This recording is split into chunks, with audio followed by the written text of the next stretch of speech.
Merci d'être présent aujourd'hui pour cette fin de la 3e édition de la Semaine de la souveraineté à l'Université de Sherbrooke. On l'a dit à de nombreuses reprises lors des 23 dernières semaines, je le redis aujourd'hui, c'est toujours plaisant de voir que, édition après édition, il y a toujours plus de gens qui viennent et qui couvrent nos conférences, qui viennent voir évidemment nos panels, qui de fois en fois sont de plus en plus recherchés, il y a de plus en plus de gens qui sont intéressés à y participer, et évidemment on arrive à obtenir la présence avec nous d'hommes et de femmes qui, à leur manière, évidemment, ont marqué l'histoire du Québec, mais ont également marqué l'histoire de l'indépendantisme québécois. Donc, notre premier invité aujourd'hui, plusieurs d'entre vous le connaissent probablement, il est directeur de la Revue nationaliste d'Action nationale. Il dirige également l'Institut de recherche en économie contemporaine, l'IREC, et il a signé de nombreuses publications, notamment le texte bien connu « Revoir le cadre stratégique », qui condamne l'étapisme quant à la réalisation de l'indépendance du Québec et qui prône plutôt une démarche de rupture franche face à l'ordre constitutionnel canadien. Notre deuxième invitée, elle, est bachelière en économie politique et a récemment complété sa maîtrise presque complété sa maîtrise en économie, une question de technicalité. Et c'est un exemple littéralement d'implication au sein de la communauté sherbrookoise, alors qu'au cours des dernières années, elle a multiplié les engagements politiques et communautaires. Candidate aux élections provinciales de 2012 et 2014 pour l'option nationale, membre du Conseil national pour ce même parti jusqu'en 2014, candidate indépendante aux élections municipales de 2013 et présidente des Pépines, le groupe de promotion des Estriennes pour initier une nouvelle équité sociale. Vous aurez compris, évidemment, que l'investissement de sa personne dans diverses causes ne lui fait pas peur. Et ensemble, aujourd'hui, nos deux invités sont ici pour nous entretenir de la stratégie d'accession à l'indépendance du Québec. Mesdames et messieurs, je vous demande d'accueillir Mme Évelyne Bourdin et M. Robert Batelin.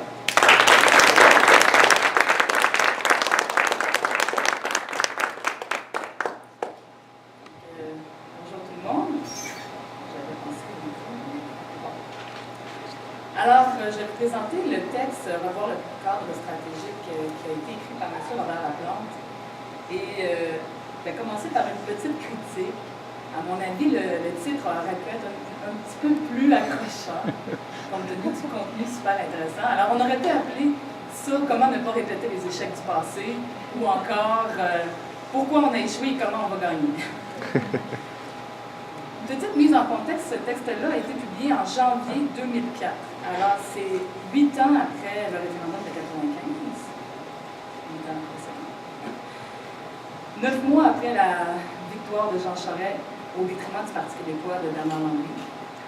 Et au Canada, c'était à l'époque Paul Martin qui était... c'est une photo.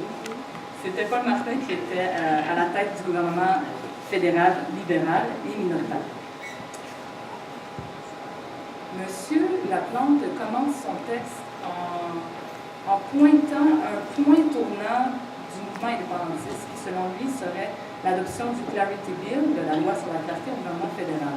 Selon lui, cette loi-là met fin au dialogue possible qu'on aurait pu avoir en tant que souverainiste avec Ottawa. Avant, dans notre stratégie, on imaginait tout le temps les négociations possibles avec le fédéral, mais à ce moment-là, ils ont décidé que c'était eux qui décidaient des règles à adopter et comment est-ce qu'il devait y avoir une négociation. Autrement dit, ils ont mis fin au dialogue en déterminant unilatéralement les règles qui devraient régir ce dialogue.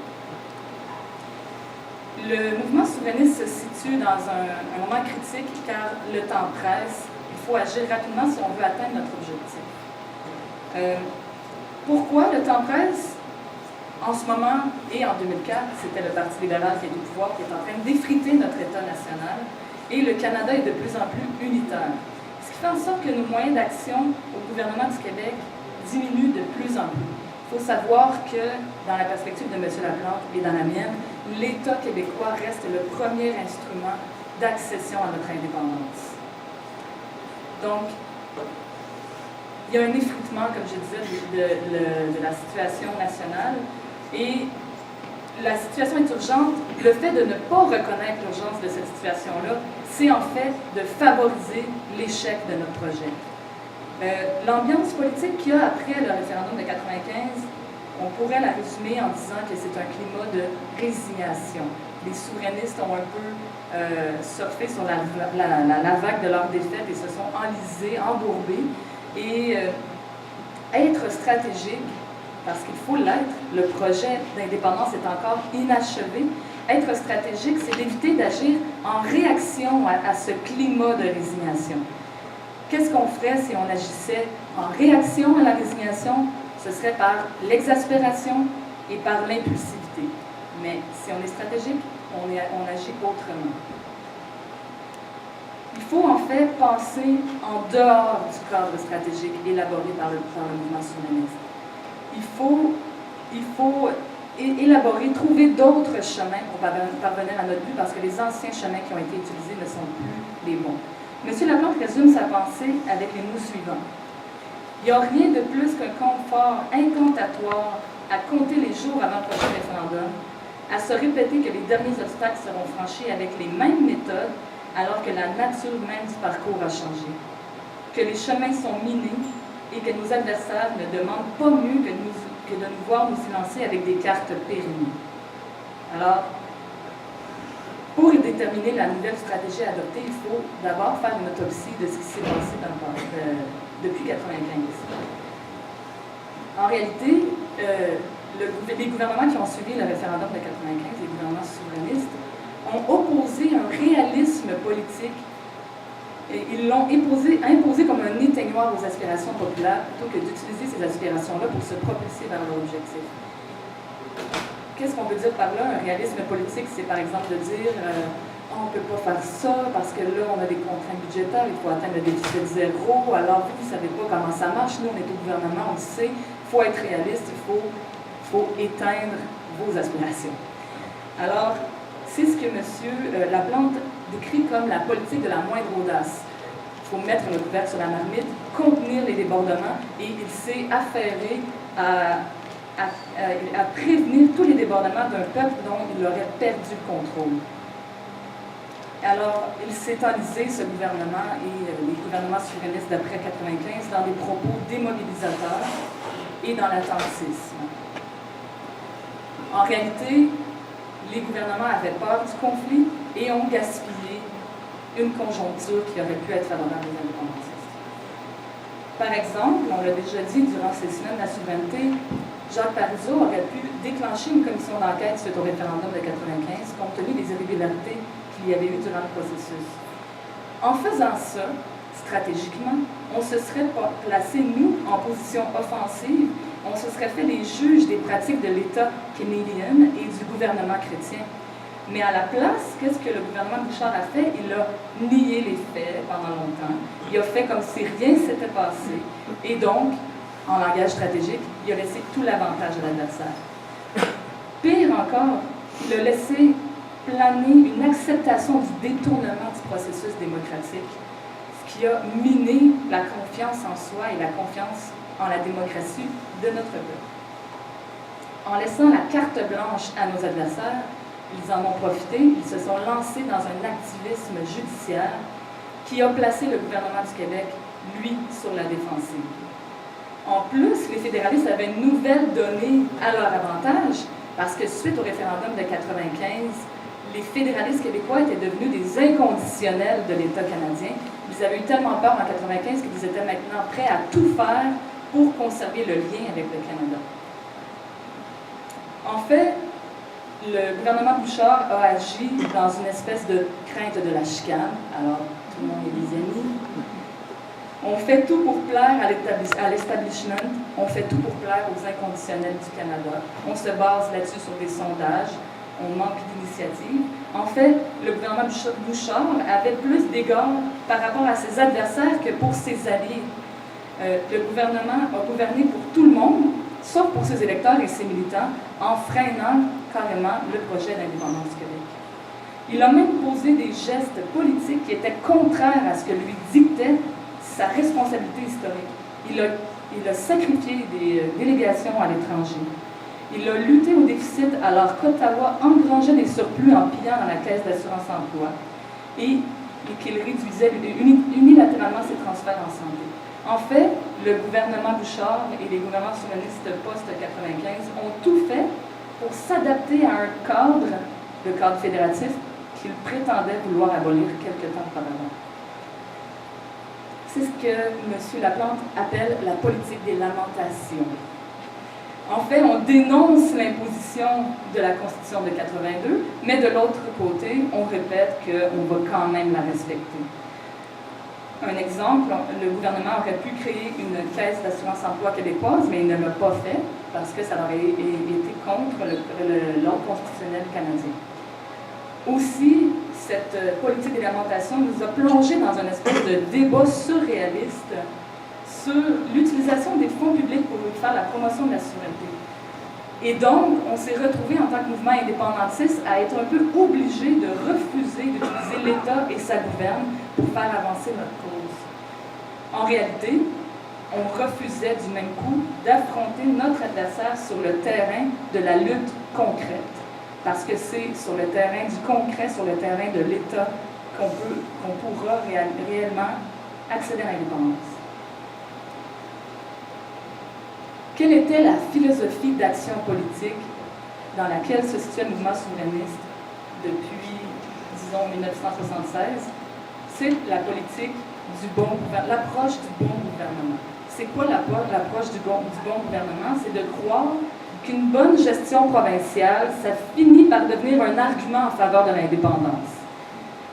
Pourtant, quand on a des succès au provincial, ça indique aux sceptiques que le système est réformable, que finalement on peut être bien servi par le Canada. Donc, en réalité, on se retrouve avec une distorsion majeure, parce qu'en fait, faire l'indépendance, c'est de mettre fin à la gestion provinciale, pas de s'en accommoder. Donc, le cadre stratégique étapiste, si on résume, ça confond l'accès à la direction de l'État avec la gestion provinciale. Si vous parlez avec certains péquistes très étapistes, ils vont vous dire, ben oui, l'important, c'est juste d'être élu. C'est pas juste d'être élu, c'est une fois élu, utiliser ce moyen-là pour accéder à l'indépendance et ne pas faire de gestion provinciale, parce que sinon, on nuit à notre objectif. Donc, M. Laplante prône en fait une politique de la rupture, une philosophie de l'action politique différente. Actuellement, la question de l'indépendance a été évacuée au profit de la question référendaire. On le sait, avec l'élection de 2014, ça a été assez flagrant. Et les indépendantistes se retrouvent avec un problème parce qu'ils ne peuvent jamais poser les gestes nécessaires à l'atteinte de leur objectif parce que leur légitimité ne viendrait pas des élections, mais plutôt du référendum. Donc, on a deux fois une légitimité à aller chercher démocratiquement. Okay. Le moment inaugural, ça ne devrait pas être le référendum. C'est l'accession à la direction de l'État par des indépendantistes. Le référendum, en fait, ça ne doit pas être un instrument de légitimation du gouvernement, mais plutôt de validation de son action gouvernementale. C'est le point d'arrivée d'un processus qui a été démocratiquement enclenché depuis l'élection de ce gouvernement. Alors, M. Laplante propose une démarche souveraine assez précise dans son texte. Il dit que le Parti souverainiste qui est élu doit mettre en place l'appareil législatif et administratif qui va lui permettre de réaliser son objectif. Voici les différentes étapes qui sont proposées. Tout d'abord, on a la promulgation d'une constitution provisoire à l'élection du gouvernement indépendantiste. Ensuite, on a une commission spéciale qui va élaborer une constitution du Québec, qui va remplacer éventuellement la constitution provisoire. Il faut aussi établir des règles par rapport à la citoyenneté québécoise, instaurer une citoyenneté québécoise afin de baliser l'exercice démocratique qui va s'en venir avec le référendum. Il faut instaurer une Cour constitutionnelle québécoise qui, elle, contrairement à la Cour suprême, va juger de la constitutionnalité des actions du gouvernement. On peut aussi prévoir des comités d'observateurs internationaux qui seront ceux qui jugeront du niveau de démocratie de notre exercice référendaire plutôt que d'être jugés, par exemple, par nos adversaires. Et finalement, ça se termine avec la ratification de la Constitution par référendum. Couplé à cette stratégie, il faut également un programme pour le parti politique indépendantiste qui ira au pouvoir. Ce programme-là doit être un programme de mobilisation nationale. Il doit traduire nos intérêts nationaux en une dizaine de projets fondateurs qui misent sur la capacité de dépassement du peuple québécois plutôt que d'agir comme éteignoir de ses aspirations. Donc, en conclusion, ce texte-là, à mon avis, est extrêmement bien écrit. D'ailleurs, j'en ai des copies en avant pour ceux qui voudraient le lire, ça vaut la peine. Chaque mot et chaque phrase sont extrêmement lourds de sens et malgré le fait qu'il a été écrit il y a 11 ans, aujourd'hui, il ne pourrait être plus d'actualité.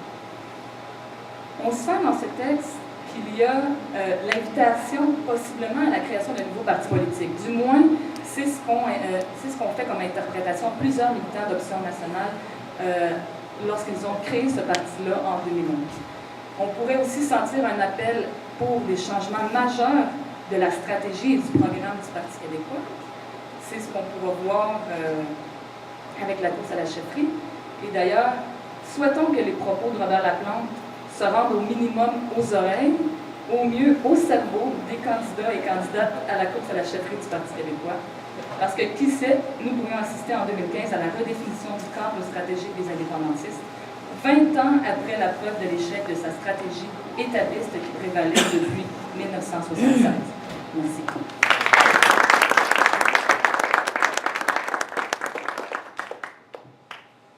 Merci beaucoup. Bonjour tout le monde. La raison pour laquelle le titre de ce texte est aussi neutre, c'est que précisément, je tenais à ce que les choses soient abordées le plus froidement possible. L'indépendantisme, ce n'est pas une fièvre, ce n'est pas une poussée subite d'opinion, c'est une politique. Et la politique, ça se fait certainement avec des argumentaires, mais ça se fait d'abord avec une politique, précisément, avec un programme d'action inspiré de principes clairement établis et d'un cheminement critique bien balisé. C'était l'intention qu'il y avait derrière ce texte, et je la maintiens toujours. Je pense encore que nous perdons notre temps à nous enferrer dans ce paradoxe assez québécois, où finalement nous vivons dans l'urgence, mais nous ne devons pas être pressés. C'est-à-dire que le principal effet de distorsion de l'étatisme, ça a été précisément de nous enferrer dans une catégorie politique absolument inepte. Ce qui modifie le comportement politique, ça doit être la perception et la conception de l'urgence. Concevoir et comprendre l'urgence, c'est en fonction de la lecture que nous faisons de nos rapports avec le Canada.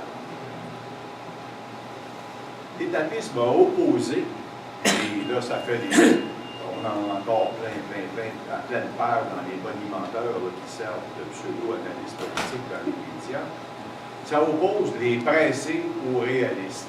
C'est débile comme catégorie d'analyse. Franchement, c'est d'une indigence intellectuelle lamentable. C'est urgent que nous sortions du Canada. C'est urgent depuis le premier jour de la conquête.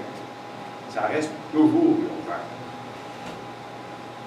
Pour en sortir, notre premier effort, c'est de bien comprendre la nature du carcan dans lequel on est enferré et ensuite de développer une méthode pour le défaire. Défaire ce carcan, ça suppose d'abord de bien comprendre que le statu quo a un coût.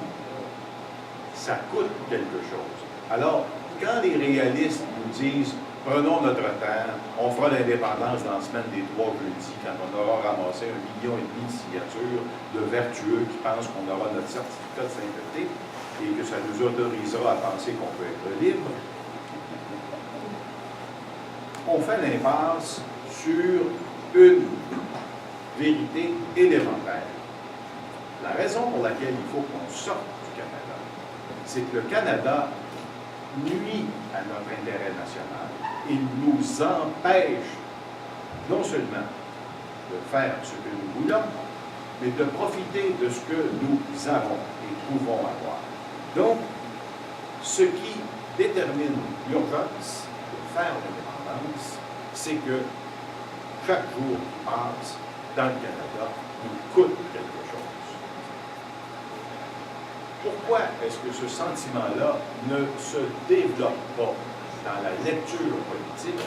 C'est essentiellement attribuable à un mécanisme qui est profondément incrusté dans la culture politique québécoise et qui est pervers. C'est le mécanisme de l'intériorisation de la situation de minoritaire. La raison pour laquelle nous pensons que le statu quo coûte rien, c'est que la psychologie politique des Québécois leur donne comme premier réflexe toujours de minimiser leurs pertes. Toutes les fois que les Québécois se font ravir des avantages, se font imposer des coûts, il y a toujours quelqu'un pour dire « c'est pas si grave ». Il n'y a jamais de trop lourdes pertes pour dire « assez, c'est assez ». Traduit en termes politiques, ça veut dire ça que nous refusons de définir un seuil de rupture. Nous refusons de dire qu'au-delà d'un certain point, ça ne marche plus. Et ça, c'est extrêmement pervers. Parce que nous pouvons nous faire voler 40 milliards dans la caisse d'assurance-emploi. Nous pouvons nous faire imposer des transferts, des réductions de transferts fédéraux de manière unilatérale. À chaque fois, la classe politique et une large partie de l'élite minimise la perte. Or, évidemment, minimiser la perte ne la fait pas disparaître. Alors, quand le Québec est systématiquement privé ou lésé dans le calcul des transferts fédéraux, quand les contrats, la politique d'achat du gouvernement fédéral va à l'Ontario, va à d'autres provinces et qu'il n'y a que des miettes pour le Québec, ils s'en trouvent toujours pour dire que ce n'est pas encore une raison de dire « assez, c'est assez ». Des exemples, je peux vous en donner à la tonne. Les plus récents, c'est par exemple les contrats militaires pour la construction des navires, où finalement, pour la Xème fois, on a entendu les élites québécoises dire « il n'y a rien là-dedans pour les chantiers des vies, les contrats sont allés à Halifax, sont allés à Vancouver, il n'y a rien eu pour le Québec ». Bien, écoutez, vous savez c'est quoi la réaction de la Chambre de commerce de Québec et de l'élite économique de Québec? Ah, c'est vraiment déplorable qu'il n'y ait rien pour la Lévis, mais ne protestons pas trop fort. On nous promet qu'il y aura peut-être des contrats de sous-traitance et des mandats secondaires. Chaque fois, on minimise, c'est pas trop grave. L'assurance-emploi est réformée en ignorant complètement la réalité et la dynamique économique du Québec. La réaction du gouvernement du Québec, faire un rapport qui est déjà dans le Xème classeur, il y a une soumission et une résignation complète devant une réforme qui déstabilise des secteurs entiers de l'économie. C'est pas grave, c'est déplorable, mais c'est pas encore assez grave. Le budget fédéral met 11 milliards de dollars pour sauver et restructurer l'industrie automobile en Ontario. Il met 100 millions pour le secteur forestier québécois. C'est déplorable, mais ce n'est pas encore assez. Hein? C'est grave, mais ce n'est pas encore assez grave. Alors, on peut multiplier les exemples comme ça, ad nauseam. Et ce réflexe-là, c'est celui-là qu'il faut casser. Il faut le casser par une action systématique de critique du régime. Il faut arrêter de penser que l'affaire de l'indépendance, c'est une affaire entre Québécois. Le combat pour l'indépendance, c'est une affaire entre Québécois et le régime canadien. Je dis bien le régime canadien, on n'est pas dans le registre identitaire ici. Là. Les Canadiens, il y a du bon monde là-dedans, comme dans tous les peuples de la Terre. La question n'est pas là. Le régime canadien nous étouffe et on doit en sortir. Et pour en sortir, le chemin est désormais assez clair. Pourquoi? Parce que le Canada a réglé notre cas. Les Québécois ne veulent pas l'entendre, ils ne veulent pas le réaliser, mais le régime a disposé de nous. Le Québec est minorisé à jamais dans le régime canadien. Depuis, et la prochaine élection va être consacrée de manière spectaculaire, depuis la dernière réforme de la carte électorale, un gouvernement majoritaire au Canada peut être formé sans qu'il y ait un seul élu au Québec. Ça veut dire quoi? Ça veut dire que nous ne comptons pour rien. Ça ne veut pas dire, bien entendu, que les partis fédéraux renonceraient à recueillir des sièges dans l'électorat québécois. Mais ça, c'est simplement un supplément. Ils ne définissent plus une plateforme politique sur la conquête de l'électorat du Québec. C'est, comme ils disent dans leur langage, un fringe benefit, essentiellement. Mais évidemment, ça ne manquera pas de candidats au NPD, chez les conservateurs, chez les libéraux, pour faire semblant qu'il y a des gains à réaliser en offrant le Québec comme un matériau qui peut être déterminant ou utile pour faire des deals dans le Canada. Nous avons 59 députés NPD à Ottawa. Ça n'a rien donné. D'abord, le Québec ne les intéresse pas, ils sont sur la dynamique canadienne. Et, bien entendu, ils sont devenus, eux, comme les autres, en dépit de leurs prétentions, des agents actifs de consentement à la minorisation. Hein? Alors, il faut qu'on soit réaliste et que nous trouvions à définir où se trouverait une partie de notre intérêt dans les compromis que le Canada nous impose. C'est ça la politique fédérale. C'est pas autre chose et ça ne le sera plus jamais. Le Canada a réglé le cas du Québec. Et il l'a réglé sur le plan électoral, il l'a réglé sur le plan politique, et ça, il faut bien le comprendre. Dans la conjoncture post-référendaire de 1995, le Canada, on l'a évoqué dans ce texte-là, le Canada a choisi de construire sa raison d'État sur la non-reproduction de cet élément, ou si vous voulez, sur la destruction du risque à l'unité canadienne. Alors, il a agi sur 3 fronts. C'est important de se le rappeler parce que ça continue, ça ne disparaît pas. Il a agi sur 3 fronts. Le front juridique, on le dit avec le Clarity Bill, et le renvoi à la Cour suprême et tous ces machins. Il a mené une politique explicite de déstabilisation financière. Il faut toujours se rappeler les propos de Marcel Massé, sinistre personnage au Conseil du Trésor à Ottawa, qui avait déclaré, reprenant les commentaires de Stéphane Dion, faites-leur mal, ils vont suivre. Et il avait dit qu'il fallait que les Québécois sachent d'où vient l'argent. Ça donne qu'on le sait, l'argent vient de nos poches. On nous fait chanter avec notre propre contribution à l'impôt. Et le 3e élément, ça a été une offensive de guerre psychologique continue, visant à la fois l'usurpation mémorielle. Rappelez-vous Stephen Harper qui nous dit que Champlain, fondateur du Canada, de son Canada,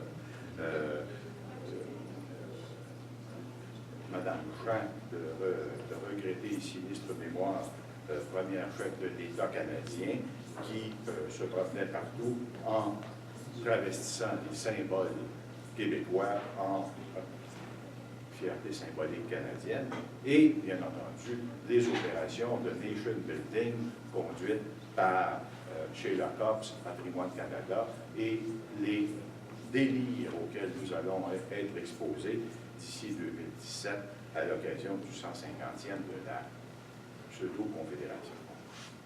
Donc, il faut bien comprendre que nous ne pouvons pas débattre entre nous en faisant semblant que ce contexte-là est accessoire. Il est déterminant. C'est à l'intérieur de ça que nous travaillons. Et nous travaillons là-dedans d'une façon absolument masochiste. Parce que tout le débat sur les finances publiques du Québec est façonné par ce contexte. Le fait de devenir des inconditionnels du Canada a fait basculer toute l'élite fédéraliste dans une logique implacable. Il faut chauffer la maison en brûlant les meubles pour éviter de confronter le gouvernement fédéral.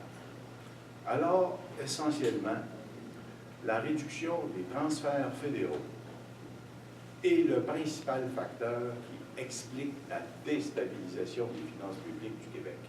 Le budget ne boucle pas parce que le fédéral a choisi unilatéralement de réduire ses paiements de transfert et les fédéralistes, et particulièrement les libéraux, ont tout simplement choisi de se tourner vers les Québécois pour leur faire payer la note plutôt que de se braquer dans un conflit ouvert avec Ottawa. Et ça, c'est une attitude de soumission totale. On l'a vu d'ailleurs d'une manière assez lamentable avec ce geste et cette déclaration honteuse, mais vraiment honteuse. Ce type qui nous sert de premier ministre, qui définit son peuple comme une gang de quémandeurs qui vivent de la péréquation et qui devraient manifester une gratitude à l'égard de ceux qui nous font vivre. Quand le premier ministre du Québec dit ça, qu'il puisse encore se promener dans toutes les rues, on a un problème de fierté nationale. On a un vrai problème. Okay? D'abord parce qu'il a faux sur toute la ligne. La péréquation, c'est pas ça qui finance les programmes sociaux du Québec. La péréquation, ça n'a rien à voir avec ça. C'est un mécanisme de redistribution des trop perçus parce que le fédéral ambitionne. C'est ça que ça veut dire, essentiellement. Ensuite, elle est définie sur le per capita et pas définie sur le contenu des programmes. Il a vraiment faux sur toute la ligne, mais essentiellement, c'est un Canadien. Et il a intériorisé complètement notre situation de minoritaire. Nous sommes un groupe ethnique ingrat et il va nous mettre à notre place, essentiellement. Et cette façon-là de définir le cadre politique québécois comme devant s'accommoder des moyens que le Canada nous laisse, c'est extrêmement pervers. Parce que ces moyens-là, bien entendu, ils sont réduits, pas par méchanceté, quoique peut en avoir un peu, ils sont réduits parce que le gouvernement du Canada, c'est le gouvernement national des Canadiens, et ils s'organisent à leur façon, avec leurs priorités, et nous ne sommes pas dans l'équation. C'est simple. On n'a pas besoin d'inventer qui nous détestent, qui ne nous aiment pas. On n'a rien à voir avec ça. Le gouvernement du Canada intègre son système politique et il nous inflige les décisions qu'il juge, lui, utiles à son cadre stratégique. La saga du pont Champlain, c'est absolument lamentable. Ce n'est pas une question de non. Il nous impose un péage. Le gouvernement fédéral choisit de définir la façon dont il va le financer en nous le faisant payer deux fois avec nos impôts et avec le péage. Et en plus, il va perturber complètement le système de transport de toute la région métropolitaine, obligeant le Québec à essayer de composer avec cette distorsion que lui impose le péage sur le pont Champlain, décidé ailleurs et décidé quand bien même tous les chiens du Québec aboieraient, comme pour paraphraser la célèbre déclaration de McDonald sur l'exécution plurielle. Le sinistre Lebel qui se promène partout avec l'air d'un concierge, quand il répète ce qu'on lui dit de dire à Ottawa, qu'est-ce qu'il fait?